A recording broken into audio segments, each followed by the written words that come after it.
शेरा वाली मैया हमें तेरा सहारा। जय हो मां।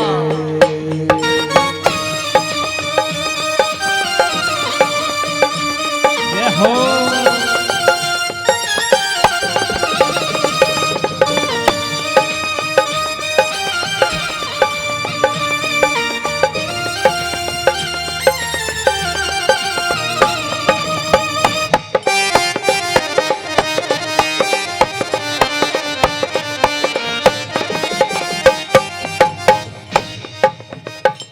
मद लोभ मोह ने मां हमको भरमाया है। मद लोभ मोह ने मां हमको भरमाया है। और महामाया आकर के अरे दिखला दो माया है। महामाया आकर के दिखला दो माया है।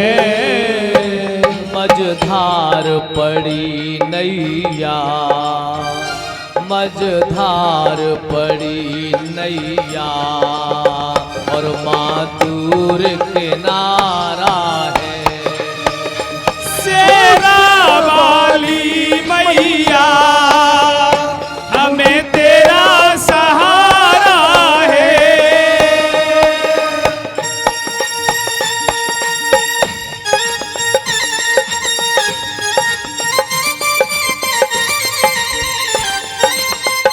आनंद से जय हो।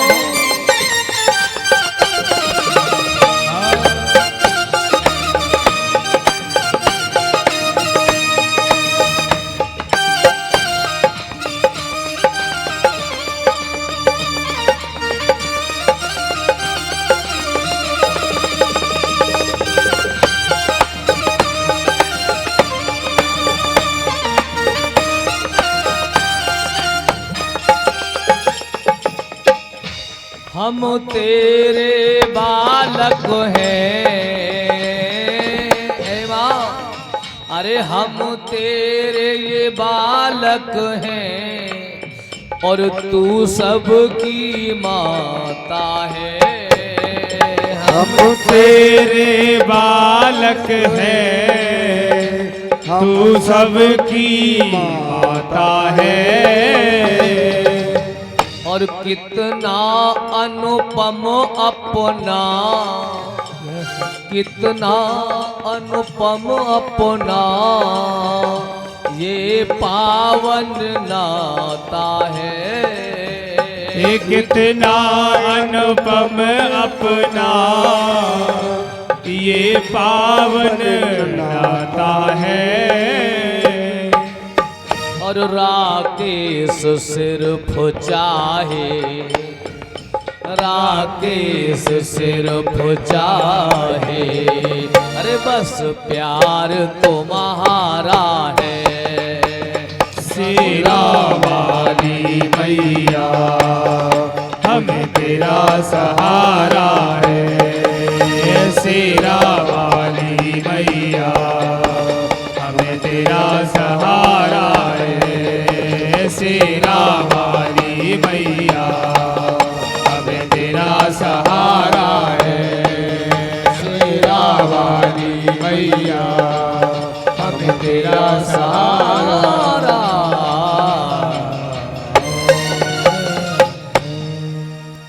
प्रेम से बोलिए दुर्गे मैया की जय हो।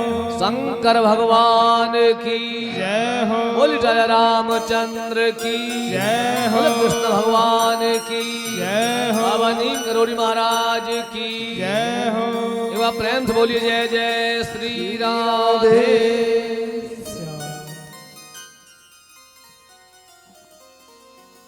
महामाई के इस पावन दरबार में उपस्थित हमारे सभी धर्म प्रेमी भाई बंधु माता बहन बेटियां भाई बच्चे, हम लोग आज के इस भौतिक युग में जहां प्रभु की कृपा और आपके परिश्रम ने आपको बहुत कुछ दे दिया, बड़ी बड़ी कोठियां, बड़े बड़े बंगले, बड़ी गाड़ियां, घर परिवार, खेत प्लॉट, सब कुछ मिला। अगर कम हुआ है तो क्या है कि हमारे पास समय नहीं बच रहा, जिससे देखो भैया जल्दी करियो, दुकान पे जाओ, जल्दी करियो भैया, टाइम ना आए। कहू हाथ दो, भैया ने बात सुन लियो, अरे भैया जल्दी करो, टाइम ना आए, समय नहीं है। और इस व्यस्त समय में से भी अगर थोड़ा समय निकल आवे कि हम कहीं कथा सुन लें, कहीं हम सत्संग कर लें, तो ये मैया की, उस परमात्मा की, उस आदि शक्ति की बड़ी कृपा है।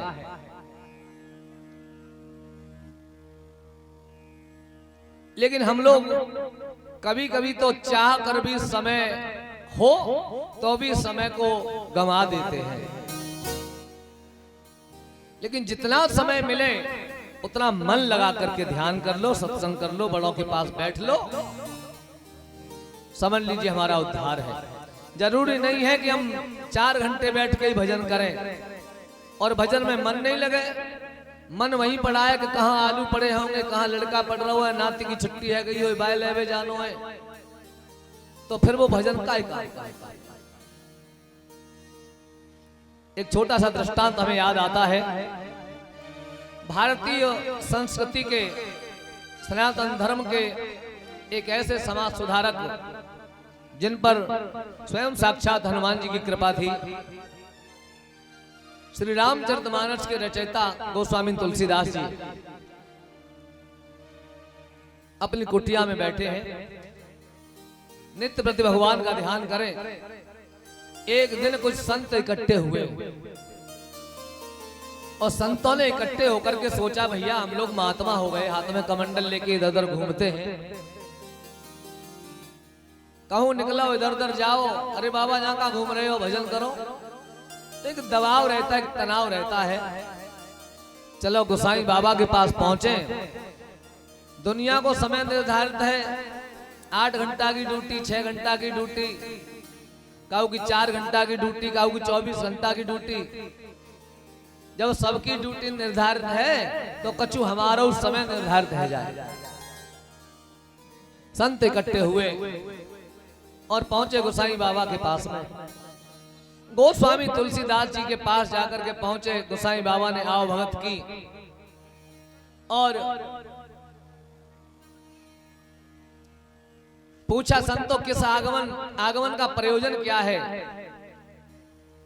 संतों ने कहा, महाराज सबको समय निर्धारित है, कछु हमारा टाइम बन जावे तो बताए दो, उतनी देर बैठ के भजन कर लें, बाकी इधर उधर घूम फिर ले गोरे।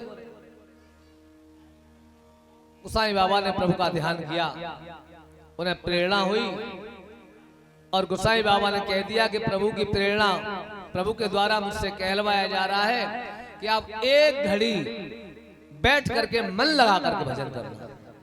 कितना? एक घड़ी। एक घड़ी का समय जो है वो कितना होता है? 24 मिनट का। अब 24 घंटा में महाराज केवल 24 मिनट तक आसन लगा करके जम करके बैठ जाओ और प्रभु का ध्यान करो। संत बड़े खुश हो गए। अब तो 24 ही मिनट बैठना है, बाद बाकी भजन तो करना ही करना है, लेकिन इतना टाइम निर्धारित है गयो। भक्तों 2, 4, 6 दिन बीते, 8, 10 दिन बीते, तो 24 मिनट बैठे लगातार। तो कछु संतन की तो आदत बन गई। कछु संत पहले से ही बहुत लंबे लंबे समय तक बैठ के एक एक आसन पर भजन करते थे, पर 10-5 संत ऐसे थे जो लगातार 24 मिनट तक अपनी रीढ़ रज्जू को सीधा करके बैठ नहीं पाते थे। तो अब की बार उतने इकट्ठे भये और उनने जाके तुलसी बाबा से कही, बाबा आपने समय निर्धारित कर दो, बड़ो अच्छो करो, लेकिन हम चाहते हैं कि हमें थोड़ी परेशानी होती है, बैठे बैठे पैर इधर उधर करने पड़ते हैं, तो मन भी इधर उधर चला जाता है, ध्यान भी इधर उधर चला जाता है, कछु समय और थोड़ो और कम है जाए। गोसाई बाबा हंसे, बोले देखो ये तो अच्छी बात नहीं है, ये तो बेईमानी है। देखो 24 मिनट भी अब नहीं बैठोगे। संतों ने पैर पकड़ लिए। जब पैर पकड़ लिए तो संत हृदय नवनीत समाना। गोसाई बाबा बेचारे द्रवित हुए, कहा चलो मैं भगवान से बात करता हूँ। बोले हाँ भगवान आपकी बात मानते हैं, आपको दर्शन देते हैं, आपकी बात जरूर सुनेंगे, हमारी अर्जी लगाए दो। गोसाई बाबा कुटिया में ध्यान लगा करके प्रभु से बैठे, अकेले कुटिया में बैठे हैं। प्रभु प्रकट हुए, कहो तुलसी क्या चाहते हो? बोले प्रभु क्या बताऊं, ये संत परेशान है, ये चाहते हैं कि जो समय थोड़ा कम है जावे। प्रभु ने कह दिया अच्छा ठीक है कोई बात नहीं, ये एक घड़ी नहीं बैठ पाते तो ये केवल आधी घड़ी ही बैठ करके मेरा भजन कर ले, ये मुझको प्राप्त कर ले, लेकिन मन से लगाओ।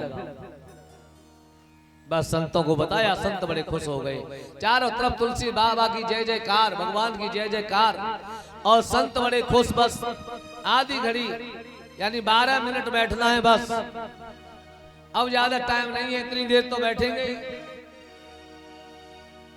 महाराज समय बीत रहा है, बड़े संत खुश हैं, जिनमें क्षमता है वे ज्यादा देर तक भजन करें, लेकिन कम से कम आधी घड़ी तक तो लोग बैठे ही बैठे।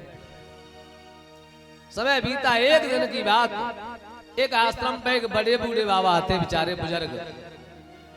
आश्रम में एक गाय थी, गाय ने बछड़ा को जन्म दो, गाय की सेवा करें बाबा, जो आश्रम पे आए जावे वह दूध इत्यादि की सेवा करें। एक दिन की बात, शाम के समय, संध्या के समय भगवान का ध्यान करने, भजन करने बाबा बैठे ही थे। काऊ ने आवाज लगाई, अरे बाबा, अरे महाराज जी तुम्हारी गाय को बछड़ा छूट गयो और जो गाय को दूध पिए ले रहे है। बाबा ने थोड़ी देर तो अनसुनी करी, बोले आधी घड़ी है जाओ।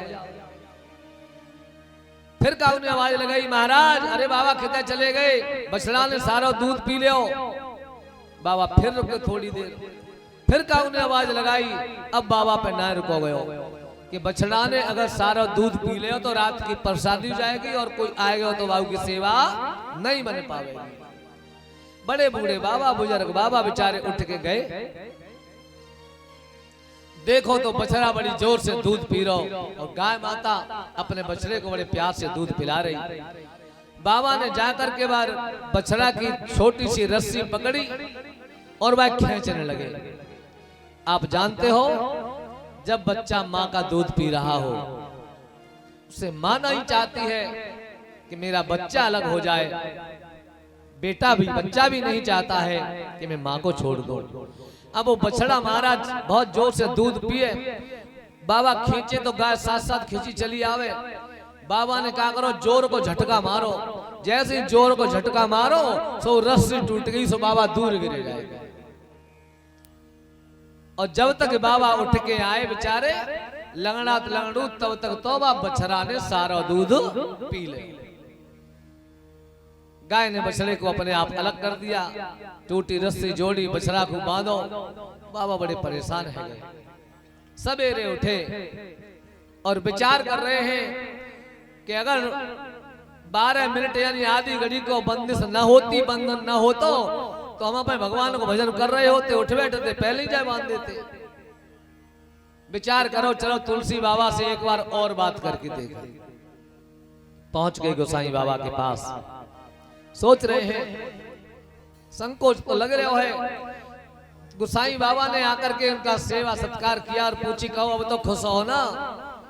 बोले खुश काहे देख रहे हो, चलो ना जा रहे हो, जो सबरों करिया टेढ़ो पटको काहे में होता है। कल गाय ने बछड़ा को दूध पिलायो, हम भजन कर में बैठे रहते, हमने बछड़ा अलग करो, रस्सी टूटी जो गिर पड़े, तो महाराज अब तो लग रही है कि इतनी देर नहीं बैठ पाए। बोले रुको महाराज, अब हमारे आश्रम में रुको, हम आपकी सेवा करेंगे, दवा करवा देंगे। बोले ना भैया, अपनी गैया अपना बछड़ा कैसे छोड़े, आश्रम नहीं छोड़ेंगे। तो बोलो बताओ दवा दिलवा दें? बोले ना महाराज। बोले फिर क्या चाहिए? बोले एक छोटी सी एप्लीकेशन हमारी और आवेदन है वहां पे, क्या चाहते हो? बोले महाराज जो पहले एक बताओ ना, बस थोड़ा सा समय और कम है जाए।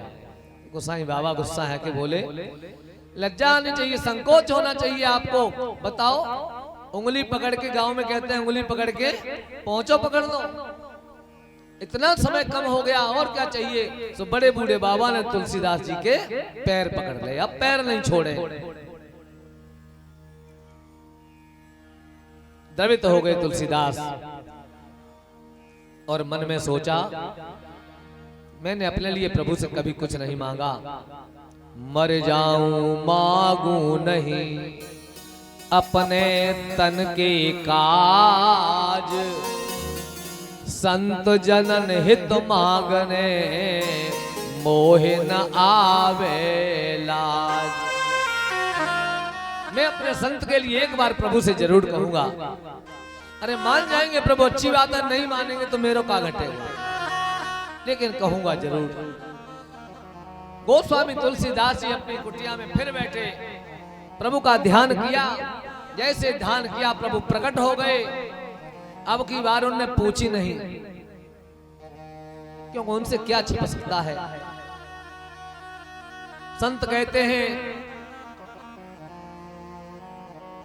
तन की जाने मन की जाने, जाने चित्त की चोरी, और बा मालिक से कहा छिपो है जाके हाथ में डोरी। प्रभु बोले तुलसी हम समझ गए तुम्हारे संत जो हैं समय कम करवाना चाहते हैं, और अब की बार हम कोई बंधन नहीं कर रहे, कितनों समय है। बोले फिर क्या करें महाराज। तो गोसाई बाबा के सामने,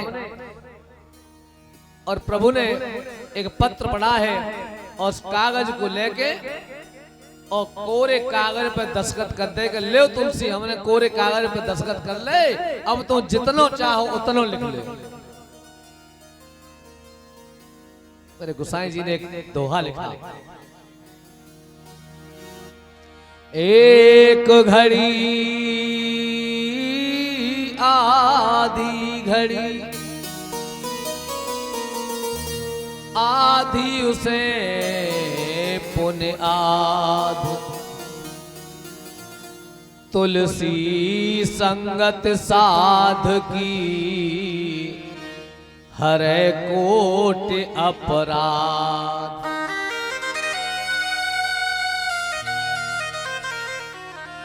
एक घड़ी यानी 24 मिनट, उसकी आधी घड़ी 12 मिनट, उस आधी की पुण्य आधी। अब कितनी रहेगी महाराज? 6 मिनट। यदि कोई इतनी देर भी मन लगा करके भजन कर ले तो निश्चित रूप से उस परमात्मा को प्राप्त कर ले। लेकिन ध्यान ये रखना है कि उतनी देर हो मन लगा के करो। ये नहीं है कि हाथ में माला है और लड़का बहू कछु कर रहे हैं, छोटे छोटे बच्चा लड़के नहीं कछु कर रहे हैं, वहीं से चिल्लाओ राम राम राम राम राम राम, काय कूद मचा रहे हो राम राम राम राम राम राम राम राम राम राम। जिन लड़का का माने हो वहां लड़ुआ धरे सब खाए जावे और राम राम राम राम राम राम राम राम, तो फिर काय को भजन में मारा। एक घड़ी आधी की पुण्य आध, तुलसी संगत साध की हरे कोट अपराध। जब हम सच्चे मन से इस प्रकार से, चाहे भले ही थोड़ा समय हो, यदि हम भगवान का भजन सच्चे मन से करेंगे तो निश्चित रूप से हम परमात्मा को प्राप्त कर लेंगे। लेकिन हम करते क्या है? हम परमात्मा को पूर्ण रूपेण समर्पित नहीं हो पाते।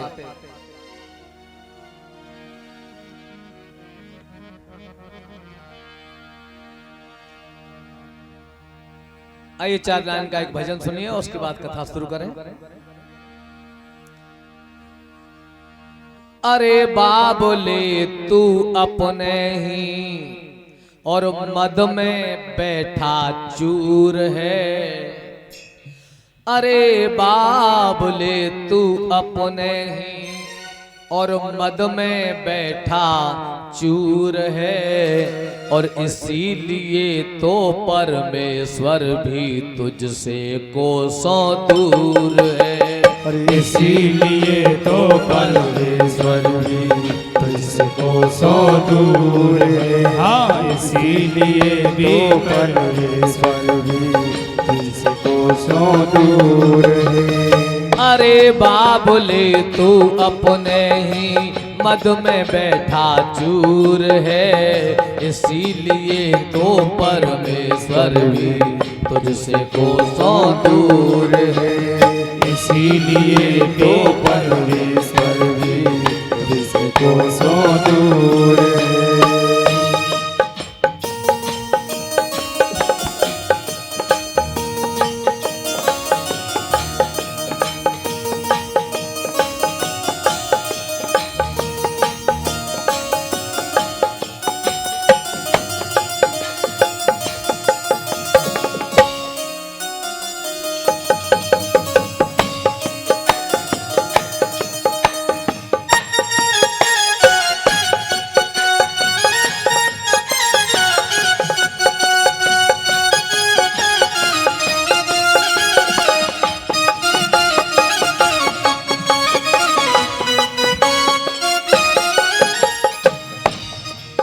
अरे परम पिता की आंखों में तू झोंक रहा क्यों धूल है, उसको धोखा देना बंदे ये ही तेरी भूल है। हाँ यही तेरी भूल है, हाँ यही तेरी भूल है। अरे तेरी छोटी सी काया, तेरी छोटी सी काया ये माया से भरपूर है, इसीलिए तो परमेश्वर भी तुझसे कोसों दूर है। इसीलिए भी परमेश्वर भी तुझसे कोसों दूर है। हाँ इसीलिए तो परमेश्वर भी तुझसे कोसों दूर है।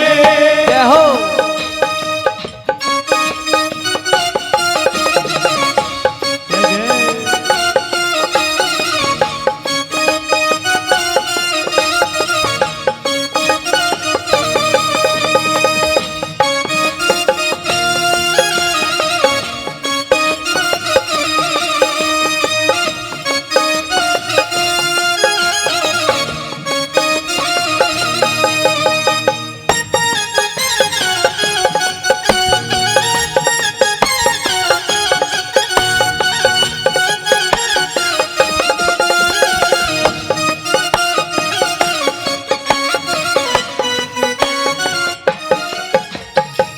ऐ बंदे, हुई कृपा प्रभु जी की तूने तब ये नर्तन पाया है, मगर यहाँ आकर मन तेने विषयों में भरमाया है। हाँ विषयों में भरमाया है, तूने विषयों में भरमाया है। अरे मंदिर में भी सौदा करता ये जीव, ये मनुष्य कितना स्वार्थी हो गया। मंदिर में जाते हैं, पूजा करने जाते हैं, महाराज अब की बार हमें एक और 9 प्लॉट मिल जावे तो दोबारा आएंगे तो 501 रुपया को प्रसाद चढ़ाएंगे। अब की बार लड़का की नौकरी लग जावे तो हम ये करेंगे। अरे मंदिर में भी सौदा करता आदत से मजबूर है, मंदिर में भी सौदा करता आदत से मजबूर है। इसीलिए तो परमेश्वर भी तुझसे कोसों दूर है। इसीलिए तो परमेश्वर भी तुझसे कोसों दूर है। जय हो। जय हो।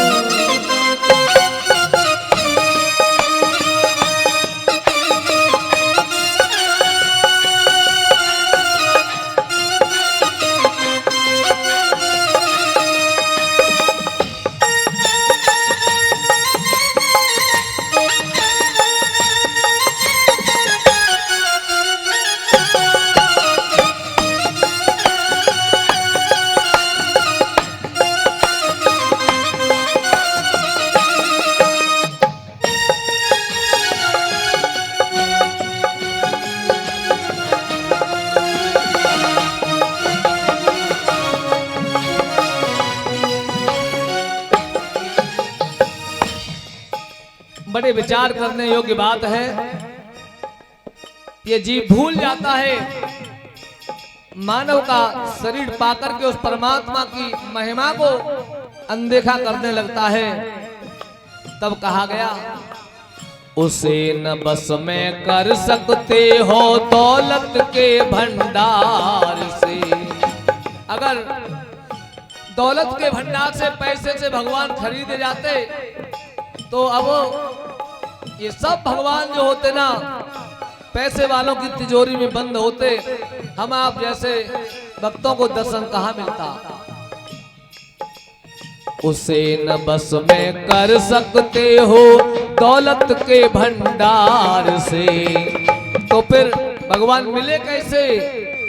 वो तो बिना मोल बिकता है सदाचार और प्यार से। हाँ, सदाचार और प्यार से, हाँ, सदाचार और प्यार से।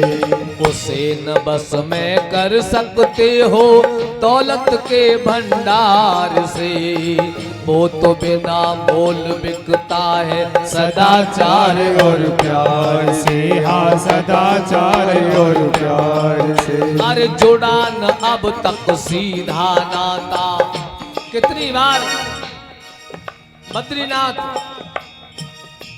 केदारनाथ गए, कहीं बालाजी पे गए, कभी पूर्णागिरि चले गए, कहीं वैष्णो देवी चले गए। अरे जुड़ा न अब तक सीधा नाता। क्यों नहीं जुड़ा? विचार करें, क्योंकि बुरा जो देखन में चला बुरा न मिलिया कोई, और जब दिल खोजा आपना तो मुझसे बुरा ना कोई। इसलिए अरे जुड़ा न अब तक सीधा नाता, जुड़ा न अब तक सीधा नाता, कोई कमी जरूर है।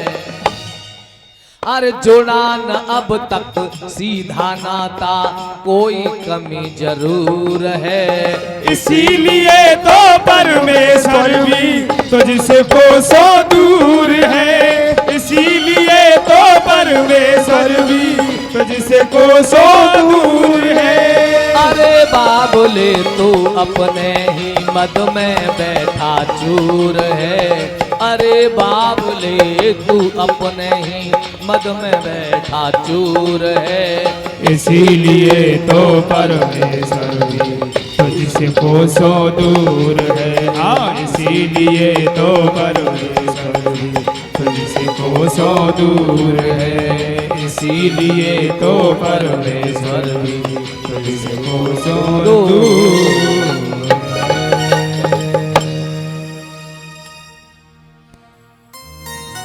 बोलिए सतगुरुदेव भगवान की जय हो, दुर्गे मैया की जय हो।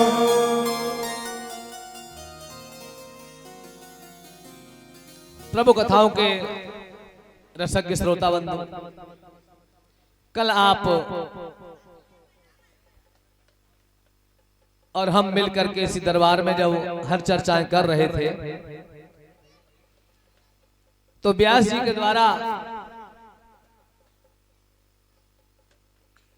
जन्मेजय महाराज जो परीक्षित जी के पुत्र हैं, उनको जन्मेजय की जिज्ञासाओं को शांत करते हुए प्रभु राम के अवतार का सुंदर चरित्र सुनाया था। श्रीमद् देवी भागवत के चतुर्थ स्कंद में आगे का जो कथा का वृत्तांत है, उसमें व्यास जी द्वारा जन्मेजय को कर्म की प्रधानता समझाना, उसके बाद नर नारायण द्वारा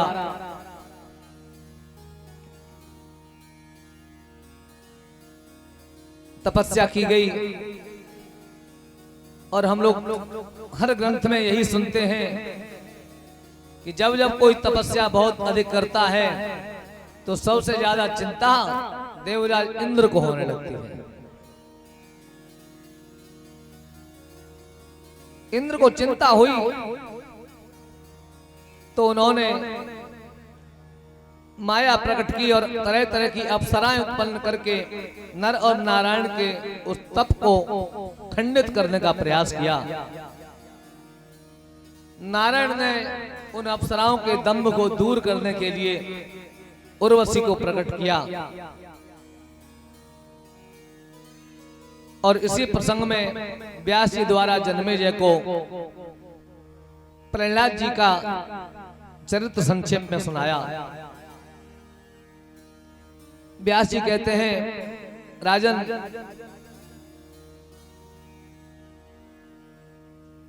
नर और नारायण से प्रहलाद जी का जन्म हुआ था। ये वही प्रहलाद जी हैं जिनकी रक्षा के लिए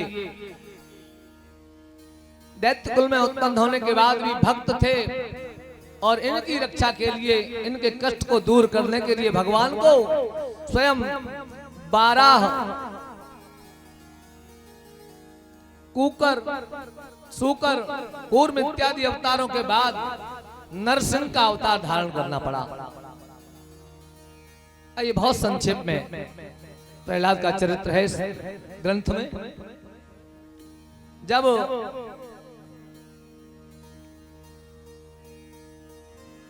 भगवान ने 12 रूप रख करके हिरण्याक्ष का वध कर दिया तो उसका भाई हिरण्यकश्यप बहुत ही क्रोध में आ गया और क्रोधित होकर के इधर अपने भाई की अंत्येष्टि इत्यादि की है और फिर भगवान से बदला लेने का उपक्रम प्रारंभ करता है। अपनी माँ रोती हुई मैया को समझाता है, माँ मेरा भाई मरा नहीं, वीर गति को प्राप्त हुआ है। निश्चित रूप से मेरा भाई बहुत वीर था जिसको मारने के लिए उस परम शक्तिशाली विष्णु को भी सूकर का रूप धरना पड़ा। सज्जनों,